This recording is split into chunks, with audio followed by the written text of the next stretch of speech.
बाट सिद्ध बाबातिर प्रवेश गरियो। पुरै यो आगो नलागेको कहीँ पाखै छैन क्या, पुरै जता पनि आगो बारीतिर सब आगो लागेर धुवाँ भइरहेछ है।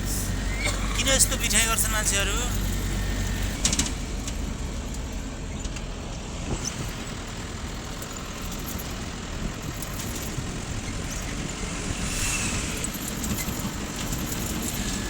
ल हेर्नु त धुवाँ, ओहो। अब यस्तोमा आगो लगाइदिएपछि फेरि ढुङ्गा खस्ने खतरा हुन्छ फेरि। यस्तो ढुङ्गा खस्छ। ल हेर्नु सिद्ध बाबाको बाटो यस्तो छ, गएर त कहाँ छ क्या गाइज। ल हेर्नु त यस्तो डेन्जर छ।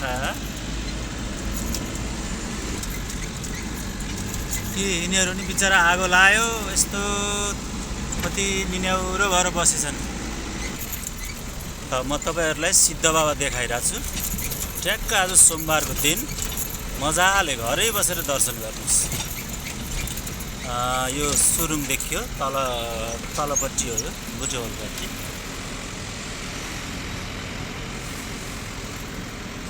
जय श्री सिद्ध बाबा।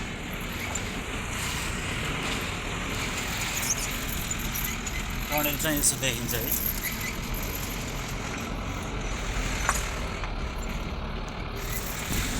पुरै आगलागीले मौसम यस्तो देखिएछ, धुवाँ। ल हेर्नु यति खतरा बाटोमा यात्रा गर्नुपर्छ हामी। पानी आउँदा पनि उस्तै जोखिम, घाम लागेको अरे भन्यो झन् आगो लगाइदिएर कहाँबाट ढुङ्गा झर्छ थाहै हुन्न। यस्तो त छै।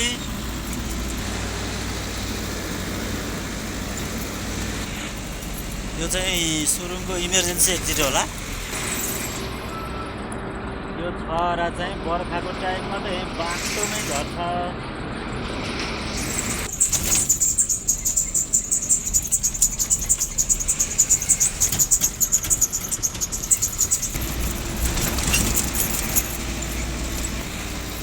बाइपास नम्बर 3 लेख्यो।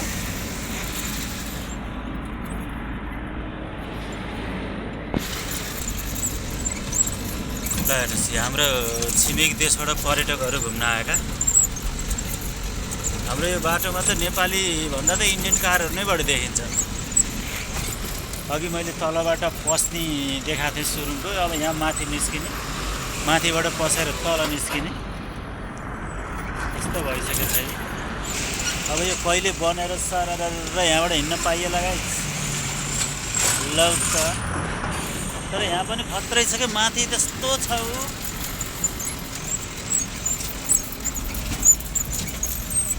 काम हुँदैछ।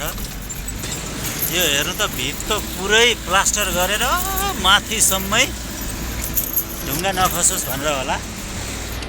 त्यो भित्तोमा चाहिँ माथि नै सम्म ट्रिप गरिरहेछ कि। करार 2-3 वर्ष अगाडि दसैँको बेलामा ठुलो पहिरो आएर 2-3 दिन कि 4 दिनसम्म बाटो बन्द भएको यहीँ हो। अनि त्यसपछि यहाँ नाग देवताको मन्दिर गराएपछि विशेष त्यो पहिरो रोकियो भन्ने मान्यता राखिएको छ।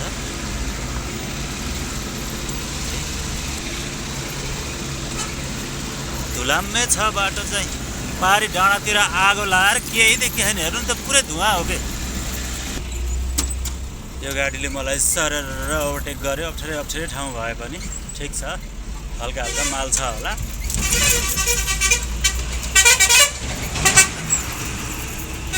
आत्तिएर उछिट्टिएर हिँड्ने त हो यस्ता गाडी। ओहो नि किन बेर हुन्छ कुन्नी। टटाङ र टुटुङ गर्दै डाँडाङ र डुडुङ। ल अब यहाँदेखि सिद्ध बाबा सकियो। अब दोबान लाउनु लाग्यो। ट्याक्क घाम पनि होला हेर्नु त डाँडा माथि। अहिले समय कति भयो? 5:24 भएछ। दोबान लेख्यो। लगान्छ ट्याक्क जाऊ र गाडी इन्ट्री गराऊ है। ल हामी दोबान प्रहरी चौकी दोबान पाल्पामा आइपुगेका छौँ। यो भाइ पनि दौडेर 14 टन भन्दै आइरहेछ। ल हामी दोभानमा इन्ट्री गरेर स्याट्ट अगाडि लाग्यो।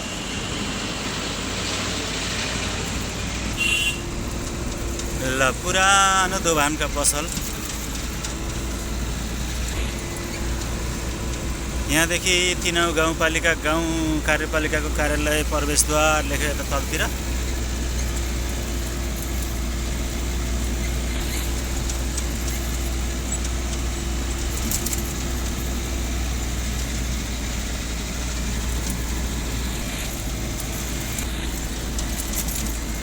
मैले चाहिँ भिडियो बनाइरहेको हो घरिघरि भाइलाई ल यसो सहयोग गर त भनेर दिइरहेको छु यो मेरो च्यानलमा नयाँ हुनुहुन्छ भने यसो सब्सक्राइब गरिदिनु न है मैले यस्तै भिडियो बनाउँछु क्या अब जहाँ जहाँ कहाँ नयाँ नयाँ ठाउँ जान्छु त्यहाँको यस्तो बनाउँछु ल गाइस भूतखोला भन्ने चर्चित ठाउँ छ नि सुन्नुभएको थियो होला कतिले देख्नु भएको थियो होला यही हो श्री सिद्धेश्वर भूतखोला लेख्यो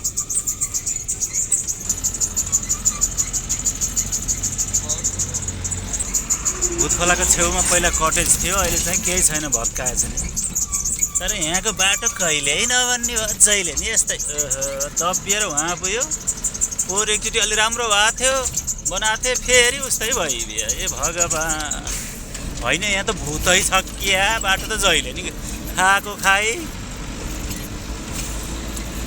यस्तो छ